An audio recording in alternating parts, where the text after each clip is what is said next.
Did the United States intentionally hide and suppress information about the upcoming 9/11 attacks? Information that would have saved thousands of lives.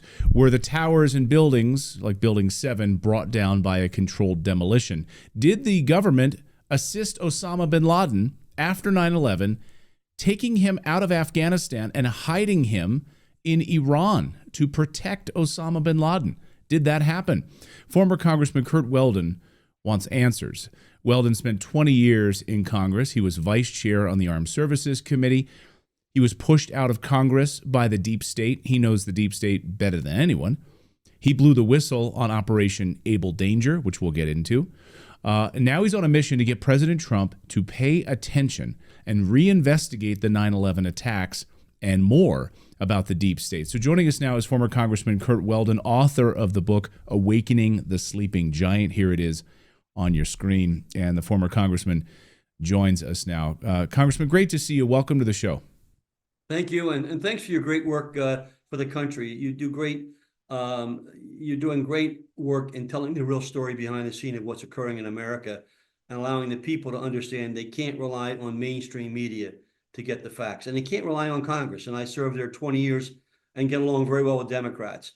The CIA and the intelligence agency distorts the information that Congress is presented with to make key decisions. I saw it, I document it, and I can prove it. So a couple of things I mentioned there at the beginning about Osama bin Laden, about the 9/11 attacks and the deep state. Maybe we can walk back here and paint a picture for our audience of what you uncovered when you were in Congress and when you blew the whistle. Maybe we can start there if that's a good place to start. What did you uncover about Able Danger? Maybe you can explain to our audience what that is.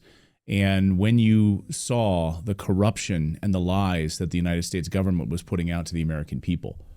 Sure. Well, first of all, I'm a firefighter. Before I got involved in politics, I was a volunteer firefighter, fire chief. When I went to Congress, I organized all the firefighters in America by organizing the Congressional Fire Services Caucus, which is what the book's about and the movie will be out this year called Firefight, about that process. My co-chairs were all the top leaders in Congress.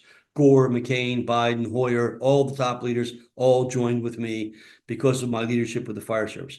In that regard, I was at the Trade Center in '93 as the guest of Howard Safir, fire commissioner. I walked all through the garages, not as a politician, as a firefighter looking at what happened and how we could prevent another attack. I was with DEA and FBI, and I was assigned to work with a young New York fire officer named Ray Downey, who had become one of my best friends. I worked with Ray. I wrote the legislation after that trip that created the Gilmore Commission, chaired by former Virginia Governor Jim Gilmore. The Gilmore Commission made not 5 reports before 9/11 of what to do to prevent another terrorist attack. Largely, the government ignored them. And Jim Gilmore's a great guy. So while that was going on and while I'm pushing with Ray Downey to prepare for another attack, I'm the vice chairman of the Defense Committee, but I'm the overseer of all military intelligence. So I was the subcommittee chairman for $180 billion of research money for the Pentagon. They were standing up what were called information dominance centers, each of the services, to protect against cyber attacks in the 90s. I was going down to Fort Belvoir, where these Army's Information Dominance Center was headquartered. And they were doing amazing work with new software that wasn't being used by anyone else. I was looking at what their work, I was funding them, they were briefing me, I was getting information about what they were doing to prevent another terrorist attack. I did not bother getting right into the program. I could have, because I had top clearances, but I didn't need to know that. But I love the process, and in 1999, I convinced them to write a proposal that I went to the Deputy Secretary of Defense, John Henry, and said, we need this capability if we're going to prevent another attack. And John said, you're right, Congressman. Now, he was Clinton's Deputy Secretary of Defense. He said, but you've got to convince the FBI and the CIA to allow us to use their raw data because there are 33 classified systems funded by the federal government. On November the 4th of 1999 in my office, I had the Deputy Secretary of Defense, John Henry, the Deputy Director of the FBI, the Deputy Director of the CIA, and I handed them a proposal to create a fusion center of all 33 systems. Henry said, I'll manage it. I said, I'll fund it. The FBI said, we love it. And the CIA said, we're not doing it. We don't want it. 2 years before 9/11, the CIA stopped the sharing of intelligence that was critical to understand what was happening around the world. Then, why? Why did they do that? Why did they do that? That's the $64,000 question. Did they did they have plans that they did not want other agencies to know about? Or was it simply a dominance thing where they think they know it all? I don't know that answer. That's a part of why a commission needs to be put in place by the president. But I can tell you this. I went around and gave speeches all over the country to intel groups where I talked about the need for a fusion center. I briefed Bush when he came into office. They did nothing about it, and I'm a Republican. 9/11 happened. I'm in my office, and I get frantic calls from 3 of the staffers on this unit down at the Army's Fort Belvoir. And they said, we have to see you. These are all separate calls. I said, we're under attack right now. Mr. Chairman, we have to see you right away. One by one, I met with them. Tony Shaffer, Lieutenant Colonel, Bronze Star recipient. Scott Philpott, Annapolis grad, Navy commander. Dr. Eileen Pricer, career intelligence. I met with them all separately, and they all told me the same story. They had been part of an Able Danger team established by the chairman of the Joint Chiefs of Staff, Hugh Shelton. That team was top secret. It was working out of Fort Belvoir. I was funding them, giving them whatever they needed. They loved me. They would do whatever I wanted. That's the group I used to present to Hamre that we should establish this fusion center capability for. And they told me the story, and they rolled out the charts that I'll show you. They identified Muhammad Atta, every Al-Qaeda cell in the world by name and by face, 1 year before 9/11. I have the charts. All the names and the faces. They identified the 5 key cells. One was in Nairobi, Kenya. One was in all the places we had attacks. And one was in New York City with Muhammad Atta. 1 year before 9/11, the Able Danger team identified Muhammad Atta and several of the other terrorists in New York.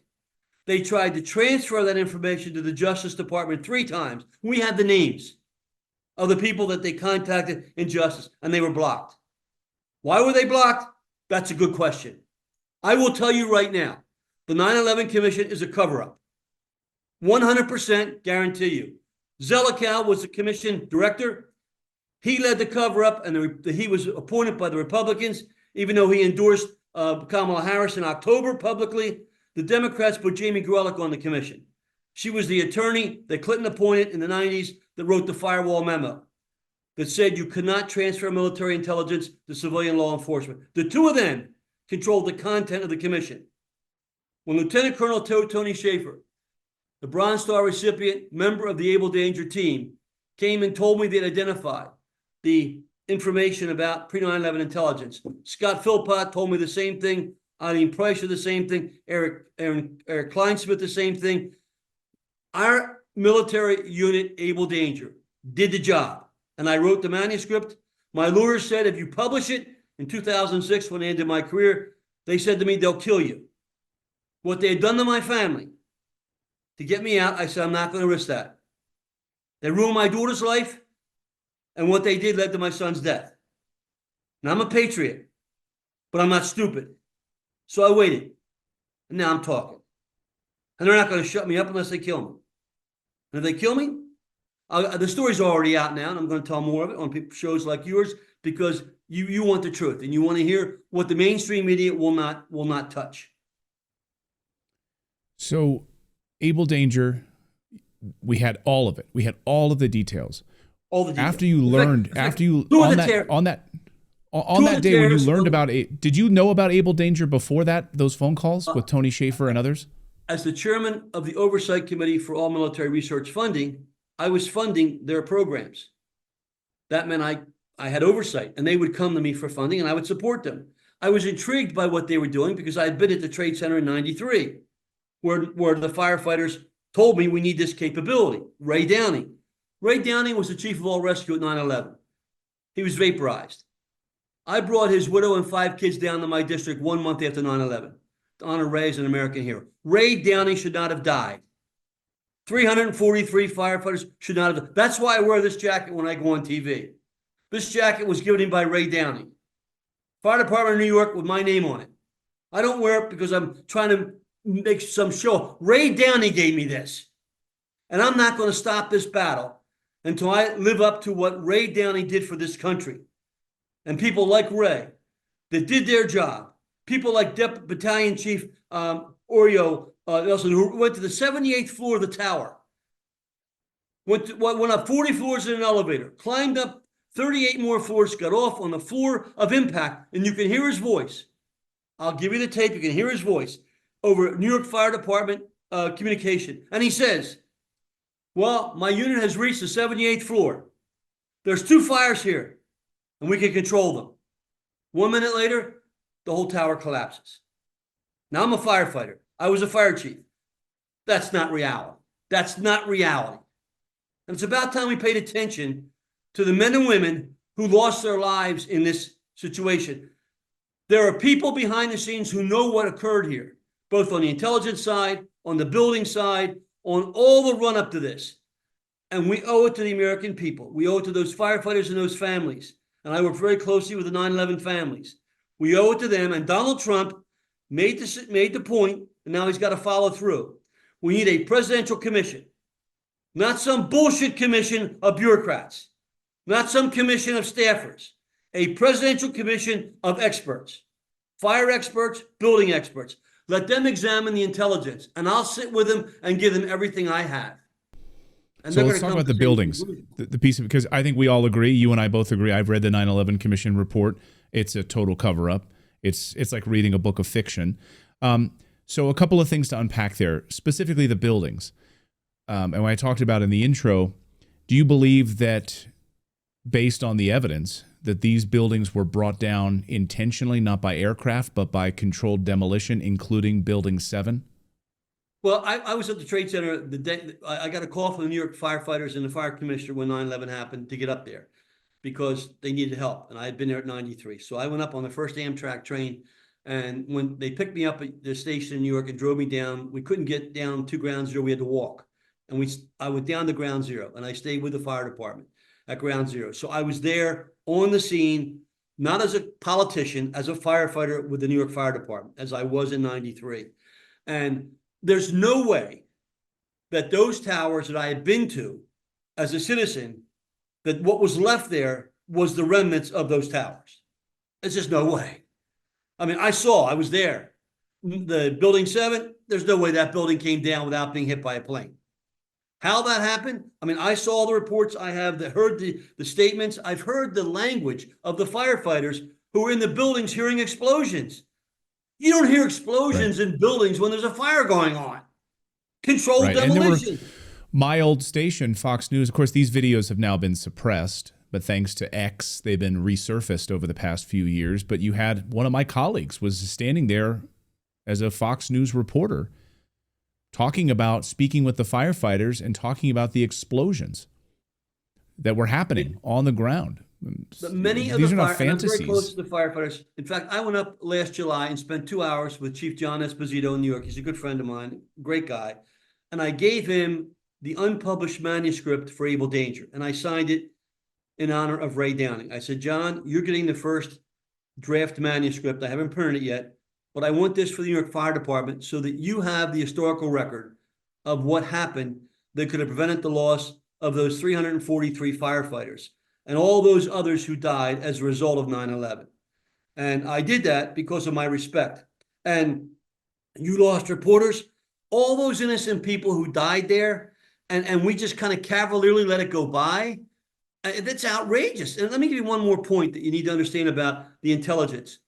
When Tony Shaffer met after 9/11, Tony Shaffer, who had been a part of Able Danger, went back to his unit deployed in Afghanistan as spies. That was his job in the Army. So Zelikow and the 9/11 Commission staff went through Kabul to ask if anyone had heard anything about 9/11 so the 9/11 Commission could look at it. So Tony got word that he should meet with them. So in Kabul, Tony Shaffer met Zelikow. They traded business cards. And Zelikow said to him, we need to meet when you get back in the States. When Tony came back to the U.S., his office was locked. All of his records were sealed. They took away his security clearance. They tried to destroy his career. I defended him. I did a 1-hour special order on the House floor that you can Google, it's public, where I said this is worse than Watergate. What they're doing to Tony Shaffer for telling the truth. Tony then goes into the reserves, not in the active duty.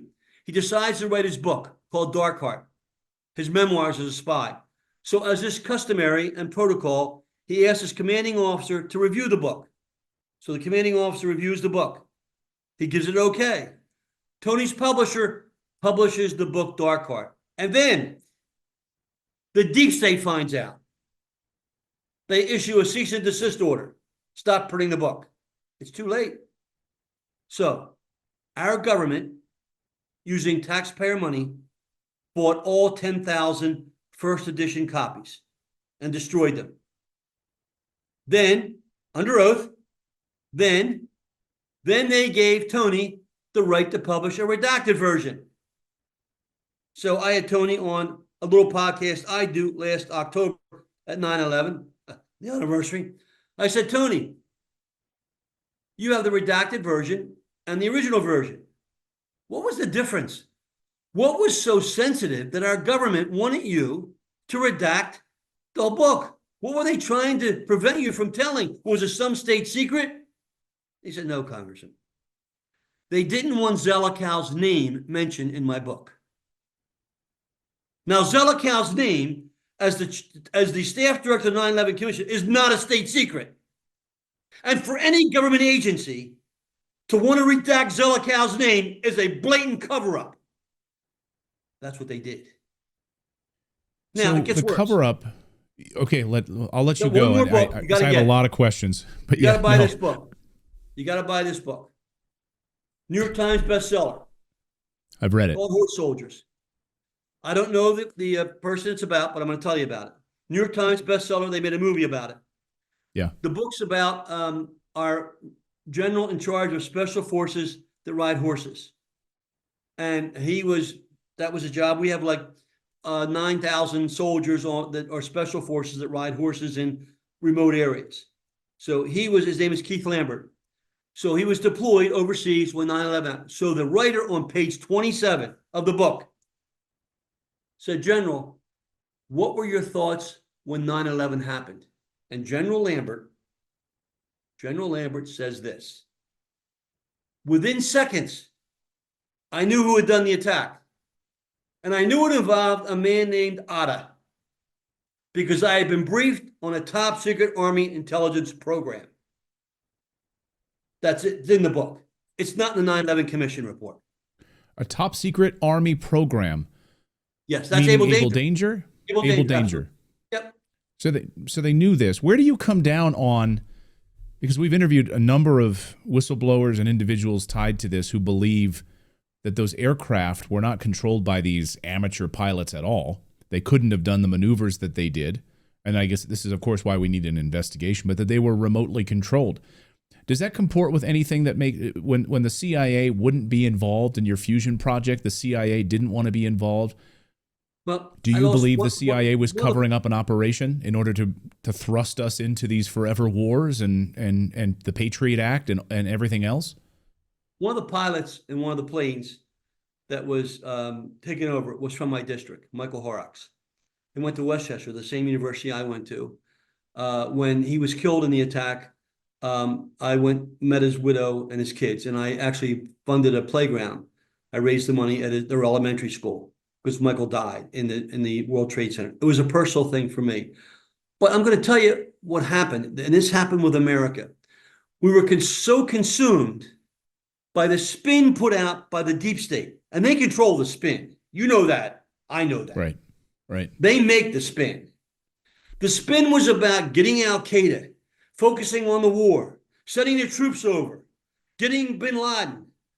We forgot about, what about the investigation of what really happened here?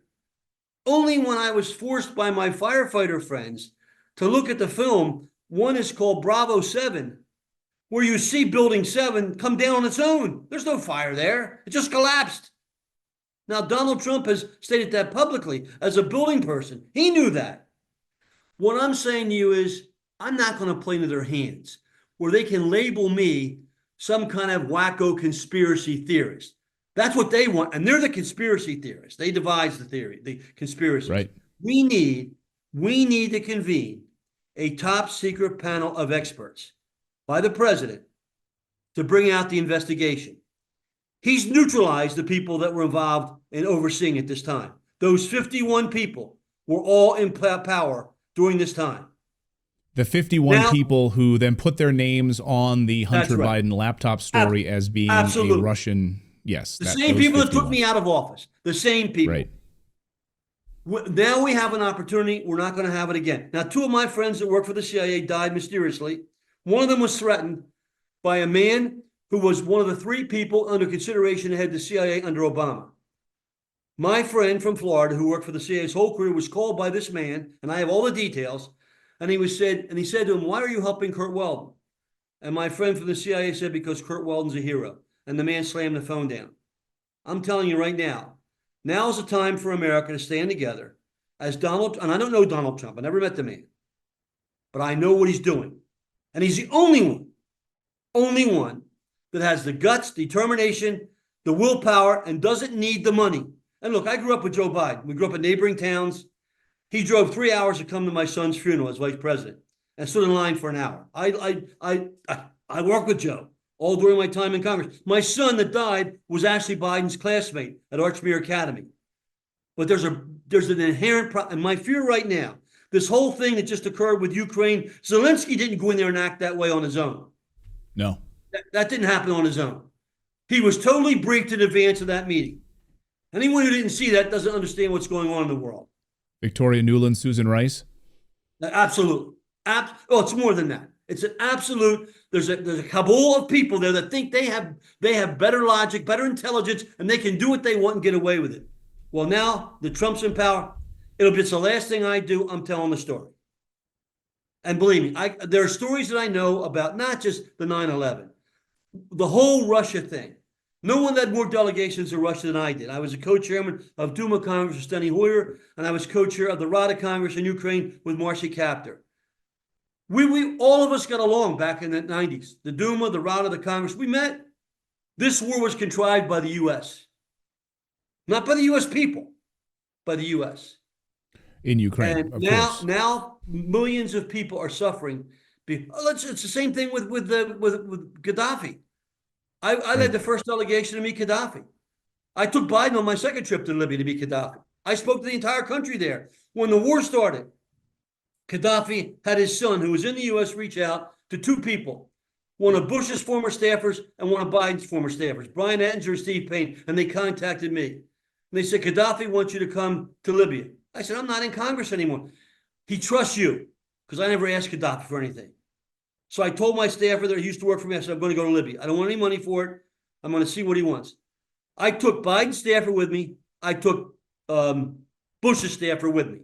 And I took a film crew from ABC New York, Larry Menti. Larry Menti's ABC One, because I know the CIA would try to set me up.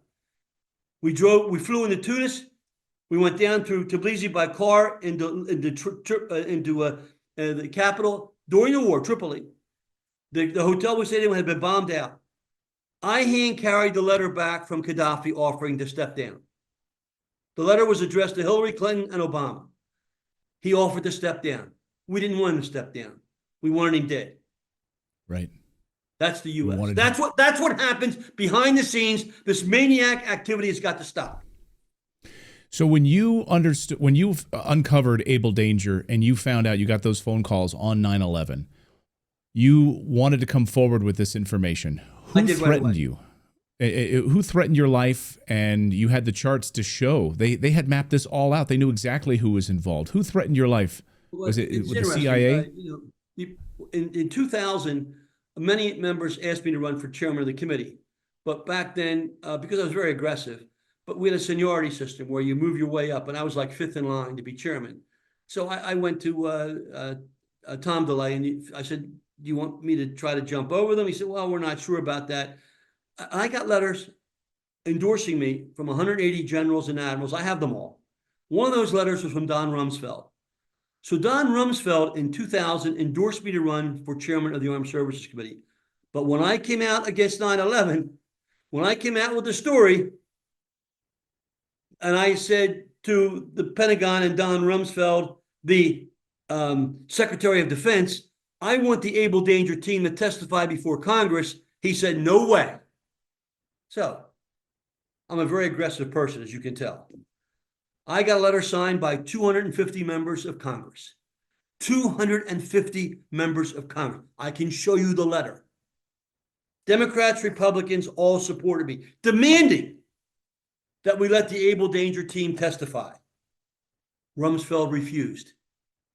Would not let, even though he had supported me for chairman of the committee 2 years earlier, did not want the Able Danger team to testify in an open hearing. I testified. Why? Why? Because it was all planned? Well, yeah, there's information there. I don't know what the big picture is. I know what I know. And I know the cover-up that I saw, and I know what I can verify. I have the largest archives in House history. I have 100 hours of digitized interviews with agency people, with Democrat and Republican members, and I'm about ready to release all of that in the right forum. This country's been held hostage. Been held hostage by people who think they know more than our people do. You know, 200 years ago, our patriots fought in the streets. Today, the fight's not in the streets. It's the fight in our minds to stand up against this oppression, where many of these deep state people are making tons of money. It's about money. It's about power. Right. And that's got to stop. And I can tell those stories, and I will tell those stories. I want to talk about Osama Bin Laden. It's a piece we haven't talked about yet, but I mentioned it at the top. The cover-up, moving him to a safe haven. Can you walk through, I think for most Americans, we've heard the story about Bill Clinton had the opportunity to take out Osama bin Laden years ahead of time and didn't. But to hear that we, after 9/11, instead of going after to kill him, shielded him, put him in a safe haven in Iran, set him up with cushy living, that must be shocking to many Americans, and I'm sure the 9/11 families as well. It's disgusting. It's outrageous. And in my opinion, the people that did it are traitors and deserve to be held for traitorous acts. I got to the point as the vice chairman of the Defense Committee where I took my job seriously, but I could not count on the intelligence provided by the agency. It was spun politically for an agenda that they had, supporting either the Clinton administration or the Bush administration. So what I did around the end of the 90s, started with the investigation of China when I was on the Cox Commission. There's a group in Washington called the Cockroaches. It's a loose-knit group of people in intelligence who meet for drinks and go to dinner once a month. And my staff was involved with them, primarily all ex-military people. And I spoke to them a couple of times. I trusted them, they trusted me. So I formed a team of about 20, 25 employees of the agencies, DIA, NSA, CIA, FBI. I met with them in the Capitol members' dining room for breakfast, maybe once a week, once every 2 weeks. And they would feed me raw data that I could then go and use in my job as vice chairman of the Defense Committee. So after 9/11, you know, and by the way, I was concerned when George Bush decided to go into Afghanistan, I was concerned about our troops. So you know what I did? Without the support of our government, I arranged with two other members and one of my intel friends, Al Santoli, who was a Vietnam vet, we went over to Rome to meet in a private home of the king of Afghanistan, Zahir Shah, to convince him to go back to Afghanistan and convene a loya jirga of all the tribal leaders so they would accept Americans. I didn't want our American troops hurt, like the Russians have been hurt by the tribal groups in Afghanistan. I have photographs of these meetings with Zahir Shah. Zahir Shah went back to Kabul and did exactly what I asked. I did that. Not for the CIA, I did it for our troops. So then, I'm getting raw data that bin Laden's been sighted in a town called Ladiz. I have no idea what Ladiz is. So I walk up the street one afternoon after his votes to a bookstore on Pennsylvania Avenue. I bought a map and I came back to my office and I found Ladiz. It's about 10 kilometers inside the border of Pakistan in an area of Iran called Baluchistan. I said, what the hell? He's in Iran? So I go to one of my classified briefings for the committee, 60 members of the committee. I'm the acting chairman. And I ask the question. I have information that bin Laden's been sighted in Ladiz. What's your response? This is the response. Mr. Chairman, we've heard similar reports. We can either confirm or deny them. 3 months later, my intel guys came to me and said, we have information that bin Laden's being treated at a military hospital outside of Tehran. I go back to the briefing And I asked the same question of the briefers, Intel. And the response was the same. Mr. Chairman, we've heard similar reports. We can either confirm or deny. That's two. But then I get... And this is right around, this is like December, January after 9/11? Yeah, it's within 6 months after 9/11. Then I get the most distinguished Democrat member of the House on defense issues, Jack Murtha from Pennsylvania. Yeah. Who sends Ron Klink. Now, Ron Klink is still alive. And Ron will not dispute what I'm saying. He's still alive. Ron Klink was a reporter for KDKA in Pittsburgh. Mm-hmm. So Ron went to Murtha and said, I've got information about Iran. What do you think I should do, Jack? And Jack said, go see Curt. So Democrat Ron Klink came to my office and brought with him a knock. Do you know what a knock is? No. It's an employee of the CIA that gets paid, but they'll never admit they work for them. And they have them all over the place. So this guy was a knock for the agency. He was from the Midwest. So Ron has me meet this guy after he told me that the guy had information that Congressman you should know about because it involves Iran. I said, okay, I'll listen because I did all the security work. I've been in 104 countries, all the problem goods. I'll listen. The guy comes into my office. He doesn't know me.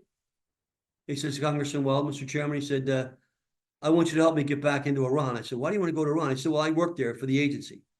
He said, and I have good friends there. He said, that's where Bin Laden is. I said, well, why would you say that? He said, my friends have told me that.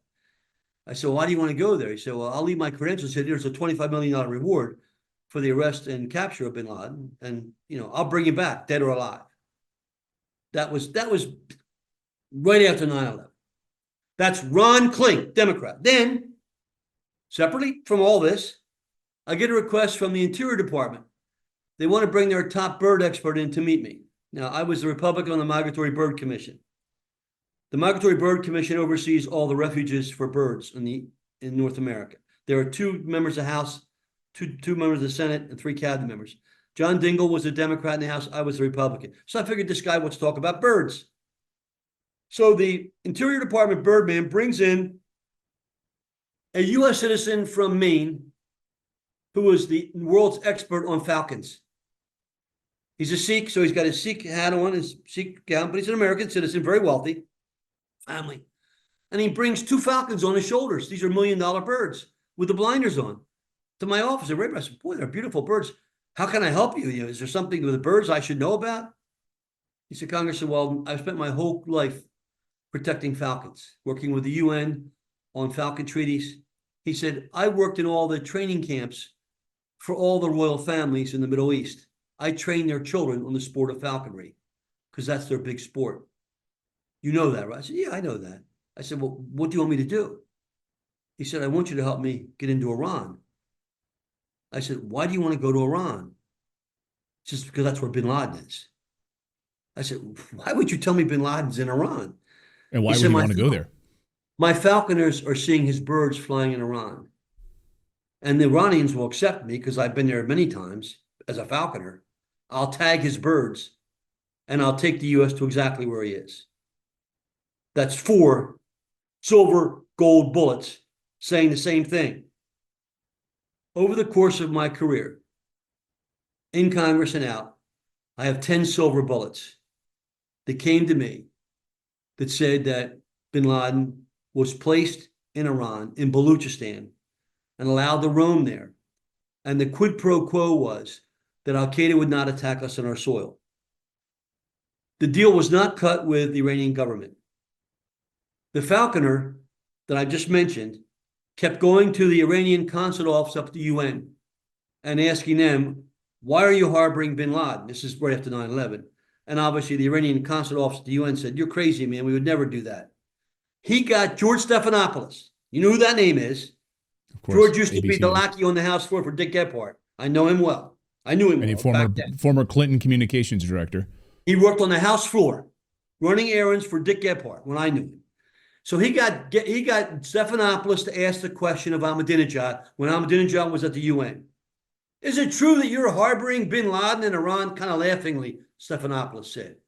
Ahmadinejad said, no way. Ahmadinejad went back to Iran and found out that that's exactly where he was. That's when Iran kicked him over to Pakistan because the government of Iran did not place Bin Laden in Iran. the IRG placed him in Iran. The deal was cut with Soleimani. And that's why we killed Soleimani. Even Donald Trump, I don't think, is aware of that at all. Soleimani was the head of the IRG.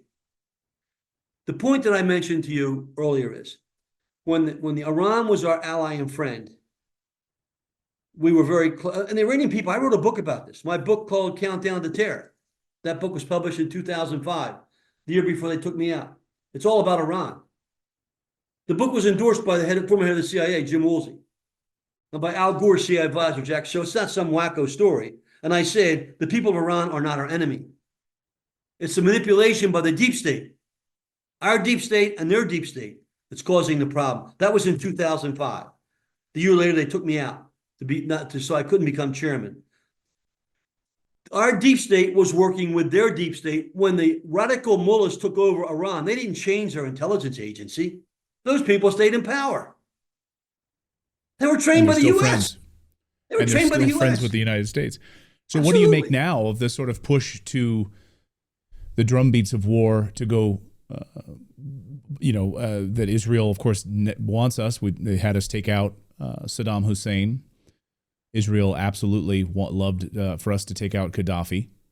The third in that triangle, of course, is for us to take out Iran. Do you think the United States will go to war with Iran? I hope not. My book in 2005 called Countdown to Terror was all about that. And I made the point that we should not be enemies of Iran. In fact, and this is another whole series of topics I can talk to you about. And I had a chance to see the big picture. I was very concerned about Russia's helping Iran with their nuclear program. Their main reactor is called the Bushehr reactor. And as a student of Russia and what they were doing, I was offended that Russia's Minister of Atomic Energy was, in fact, supplying nuclear fuel to Iran. I took two current senators, Lindsey Graham and Roger Wicker, with me to Russia. I have the picture of us together with the Russian nuclear minister. And I pressed him to stop aiding Iran's program. He said, well, we're only doing a little bit. We're not doing a lot of help. I kept pushing the issue. And finally, before he passed away, he just passed away in December, the leading nuclear person in Russia was named Dr. Yevgeny Velikov. He was the head of Kurchatov Institute, their number one nuclear institute. He came to my office under Bush Jr. And he said, he called me Curt. He said, we know you're upset over the Iran nuclear. I said, absolutely, Yevgeny, you can't do this. This is going to be a problem for you and us down the road. He said, I understand. He said, so I talked to Putin. And Putin has authorized me to offer a bilateral to the U.S., 50-50. The bilateral will oversee any fissile material going to Iran. We turned them down. We. Shocking. How many times has Putin tried to become friends?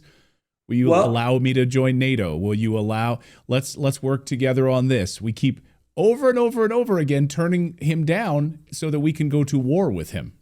Look, I'm no friend. The CIA tried to make me out to be a friend of. They actually tried to say that I was a lobbyist for Russia.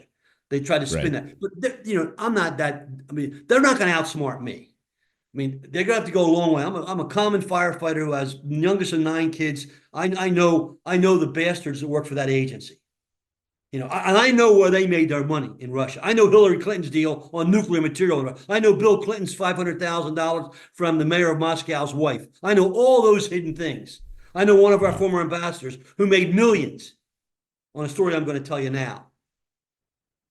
Because Putin, when Putin went into office, he reached out to Bush. And Bush made the famous speech. I didn't say this. You can see it. Bush said on national TV, I looked in his eyes, I saw his inner soul, and I realized this was a man I could trust. That's what George W. Bush said. I took that to mean he knows more than I do. Let's rally behind him and see if we can work together. I'm a Ronald Reagan Republican, peace through strength. But in the end, Ronald Reagan said we should work with Russia and the Russian people. So I organized. I went to the State Department. I said, give me a list of all the nonprofits that work on issues with the Russian people and the American people. They said they wouldn't have such a list. So I pulled together 45 of the top experts in Washington that do things like healthcare, energy, environment, they published for me a document 45 pages long with 108 recommendations. Before Bush and Putin met, I said, I want to give this document to them to show them that we in the Congress and in their parliament, the Duma, are ready to work with them to create this new relationship. Now, who signed that document with me? I went to the Senate. I had one day to get signatures before they met. I had a target of 3 senators. They all signed it. Carl Levin, Democrat chairman of Armed Services. Dick Lugar, top Republican on foreign policy. And Joe Biden, chairman of Foreign Affairs. I can show you the letter. Sign with me on the front cover, those 4 signatures. On the inside, 200 members of Congress. Bernie Sanders signed the letter. Mike Pence signed the letter. Dick Armey signed the letter. Jack Murtha signed the letter. On the left and the right, everybody in the Congress said, it's time. We need to work together. The Congress was prepared. The problem was the people that were controlling Bush, they didn't want that. They didn't want that. They didn't want a relationship where Russia and America work together. And then we pushed it into this current debacle we're in, where innocent people are being killed. And look, I've been to Ukraine 25 times. I mean, I love the Ukrainian people. They're great people. And we've destroyed that country. People don't want to talk about that. This is not one man doing that. It's what we did collectively. I mean, who made Ukraine disarm? They had nuclear weapons. Who made them disarm their nuclear weapons after the Soviet Union broke up? We did. America demanded you give up your nuclear weapons to Ukraine. We made them become vulnerable. And when we brought Yushchenko to Philadelphia, I was up on the stage with him. He was a good friend of mine. His wife was from Chicago. The Orange Revolution. We did not support Yushchenko in helping to prevent additional. Look, every country's out to hurt their neighbors or tweak them because some of the land of Ukraine on the border was filled with Russian people. And that was always going to be a contentious area. But it didn't have to lead to war. It wasn't a war under Reagan. Reagan settled that. It became a confrontation when we tried to play games. Ronald Reagan made the statement through his directly to himself and through his foreign policy Secretary of State, James Baker. He said, we will not move NATO up to the border of Russia. That's what he said. And we didn't do that. Now, so did Bill Clinton. Said the same thing. Through what it's gone through, but most of these actions we caused ourselves. We just got some breaking news. I'd love to get your thoughts on this. So a couple of things from Zelensky on the Ukrainian side just posted that none of us wants an endless war, he said. Ukraine is ready to come to the negotiating table as soon as possible to bring lasting peace closer. Nobody wants peace more than Ukrainians. My team and I stand by ready to work. So he says this. That also came just as we learned from the Ukrainian parliament that they were basically ready to come to the table separate from Zelensky, kind of going around his back on this. And then President Trump, just a few moments ago, in response to Trump's decision to pause military aid to Ukraine, European Union has unveiled the Rearm Europe Initiative, an $800 billion defense investment plan designed to strengthen Europe's military capabilities and reduce reliance on U.S. security assistance. So it seems like Europe is hell-bent on going to war with Russia because the United States is stepping back. Well, Europe they've consistently failed to meet their NATO requirements, which is what Trump went after them for in his first term and said, look, if you're going to be a part of NATO, we're not going to carry the load ourselves. You pay your fair share. So I'll believe that when I see it. Some of the NATO countries did step up, but most of them have not. Europe has always relied on the U.S. And I want us to maintain a strong NATO.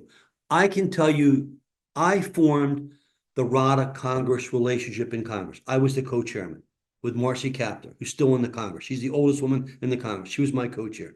We took delegations to meet with the Ukraine RADA 25 times, and we hosted them in Washington. I did the same thing with the Russian Duma 25, 30 times. We all got along. There was no battle. There was no contention. There was no undermining. NATO was not an issue. We all knew that Ukraine was not going to become a part of NATO, but we also knew that Russia had to respect Ukraine's rights. All of this was contrived. I can show you photographs of us all meeting in Washington together, the RADA, the Parliament, the Congress, and the Duma all together. This is all contrived. And we've got to stop this nonsense from occurring because none of these people doing this are elected. They're not elected by the people. You don't even know who they are. And I'm not going to let this sit because they end up killing. When I realized that Bin Laden was allowed to roam in Iran. And by the way, I can bring you Ahmadinejad right now because I had people talking to him, and he will confirm what I just told you. And I never met him before, but he will confirm this now. When I realized that we sent all those kids to Afghanistan, knowing a few people knowing he wasn't there, and 2,500 American heroes came home in body bags, and thousands more with their arms and legs blown off or no sight, it makes me sick to my stomach. That cannot be put it like that. And you can't when you put it like that, acceptable casualties. We knew that he wasn't there. The whole purpose that Donald Rumsfeld put before the American people were going after bin Laden in Afghanistan, but they knew that he wasn't there. And further, not only did they know that he wasn't there, they facilitated his hospital treatment and the removal of bin Laden into Iran. And I had two royal families in the Middle East who I work with very closely confirm that to me. Of those 10 silver bullets, 2 of them were royal family members from 2 different royal families.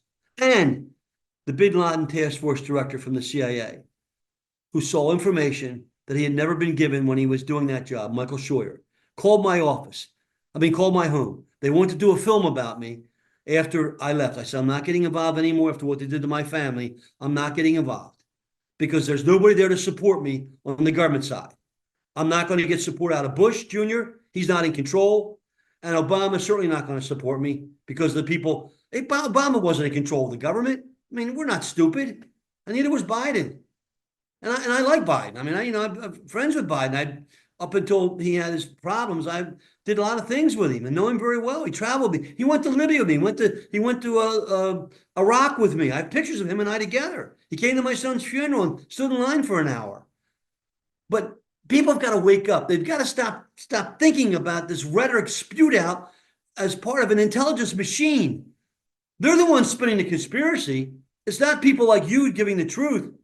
It's our government agency who's made it a master's, a doctorate degree, but they're the ones doing all the conspiracy work and making you think you're crazy, or not you, but other people think they're crazy. They're not crazy. All we want is the truth. And that's what I want. Can I ask you why? Can I ask you, I'll get you out of here in a minute, Congressman. You've been so gracious with your time. Once we had Rob O'Neill and the team that went into Pakistan, and President Obama comes out on national television and says, "We got him. We got Obama. We got Osama bin Laden." What were you thinking at that moment? Why then? Why was it used then? They could have gotten him right after 9/11. They could have gotten him before 9/11. So why at that moment did that happen? You pointed out we could have gotten him in the base camps in the Middle East, which was in the Clinton administration, and that's been publicly acknowledged. I assume that somebody decided we had to have closure, and Obama needed some big win on the foreign policy arena. So Obama, this is going to be your big foreign policy win. I don't know why else they did that. And unless I have firsthand information that I can verify, I tend to be skeptical about anything I hear. That's why in the end, as the vice chairman of the Defense Committee, at the same time I was vice chairman of Homeland Security, both committees, members from both parties totally respected me. All the Democrats. All of them supported me. All my trips with Kodos were all bipartisan. I could not trust the briefings I was getting from my own intelligence agency. I would get more information from reporters who had stories leaked to them, and they would come to me and say, "Mr. Chairman, we have anonymous sources telling us this." Those anonymous sources were always from the agency. They played the game. Then they blame everyone else for doing what they do.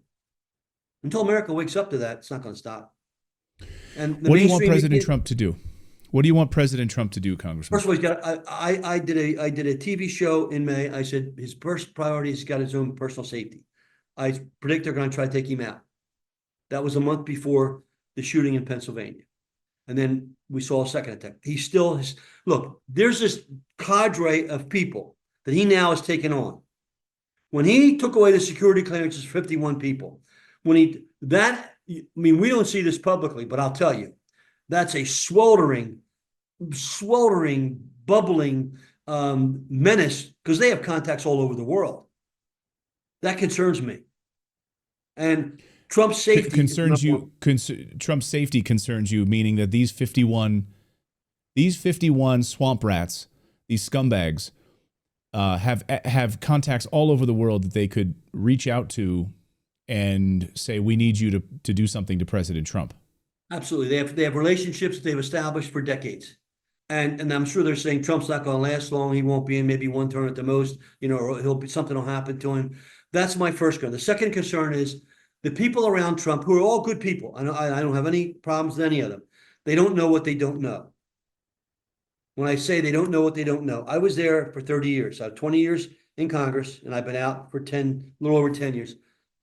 And I'm not saying I'm an expert, but I have common sense, and I push the envelope repeatedly. And I wasn't some radical. Let me say this to you. I support a strong intelligence service for our country. I think that's important. When I first went to Congress, I became very good friends with Jim Woolsey. Jim Woolsey endorsed this book. Now, he had left the agency. On his own, he publicly wrote a 3-page letter endorsing my book. And if you see the title of my book, it takes on the CIA. The other person who endorsed my book was Jack Caravelli. He was Gore's CIA advisor and a good guy. He endorsed this book. When George Tenet went into office, George Tenet had his staff call my office and said, the director wants to host Congressman Weldon for breakfast. That never happens in Congress, where the director of the agency would call you down. So I go down to CIA headquarters, my first time there. I took my staffer there who had worked for the CIA for 10 years. He said, Congressman, I can't believe that the director's calling you for breakfast. I went to Tenet's office on the top floor. He had a long table there. All of his direct reports were sitting around the table. He sat me up front with him, and he said, Congressman, this agency respects your work respects the work you've been doing against the Soviet Union and Russia. We appreciate it. And I want you to know, this group of people will give you whatever you want to help you.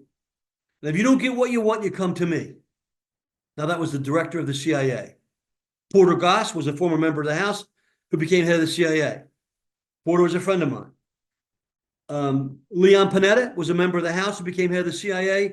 When Leon was head of the Oceans Commission for Clinton, they gave me their #1 award for my international work on oceans. That's 4 CIA directors. And George Bush, I can send you the clip, 3 months after they ruined my career, and they raided my daughter's house and never talked to her, ever. No one ever talked to her.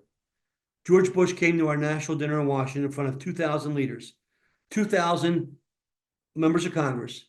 George Bush, the father, who I fully respect, and he gave a tribute to me. I'll match that tribute to any other member of Congress. He said, Congressman Weldon, you're the kind of person that America needs as a leader.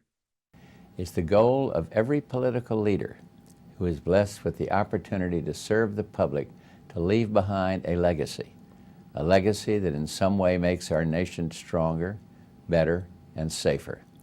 Curt, you've done just that through your dedication and your commitment to our nation's 1 million first responders. So on behalf of Barbara and myself, thank you for your 20 years of incredible service to this great nation, and best wishes as you begin a new chapter in your life. Thank you, and may God bless America. That was George H.W. Bush. I'll send you the video. They try to take the video down. It's all over the internet now. I'll send you that video. I'm not anti having intelligence. I'm anti scumbags in intelligence who use it for their own personal gain. And they don't care. They don't care who gets killed. They don't care who dies. There are no acceptable casualties. There are no soldiers who are acceptable losses. There are no firefighters who we can accept being killed. That's not America. And that's not why I had 8 brothers and sisters all served in the military. I wanted to go in the Air Force Academy. I got the nomination, but I had bad eyes. I couldn't get a waiver, so I devoted my life to firefighters. That's what America's all about. It's not about scumbags hiding behind the door, making money, and planning games to kill other people. And that's, unfortunately, in some cases, what's happened here. It's got to stop. Congressman Curt Weldon, I really appreciate you joining us. I hope this message gets to the president. I hope that we have another investigative 9/11 committee that actually is not a whitewashing, a presidential task force that looks at all of this and gets to the bottom of it. And I think under President Trump, hopefully we can get there. If you keep speaking out, that's what'll do it. People got to watch your show. Likewise. They got to spread your word. It's the name of the game. I can't do it. You can do it. Thank you. Thank you.